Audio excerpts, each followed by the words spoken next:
জঙ্গলের গভীরে একটি বাঘ আর সিংহ মুখোমুখি। বাঘ গর্জন করে বলে, এই জঙ্গল আমার। তুই এখানে কি করছিস? সিংহ হাসে, এটা তো রাজাদের জায়গা। আমি তো এই জঙ্গলের রাজা। দুজনের তর্ক শুরু হয়।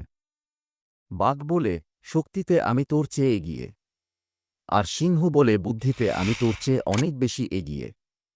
হঠাৎ করে জঙ্গলে শিকারী চলে আসে আর বন্দুক তাক করে।